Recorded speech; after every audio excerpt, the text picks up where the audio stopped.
Hello guys, welcome back to my YouTube channel. Please do not forget to subscribe to the channel and like the video.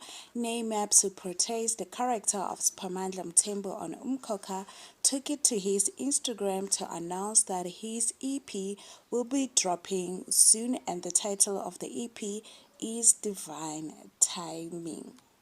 Moving on, no payment for Umkhokha cast and crew.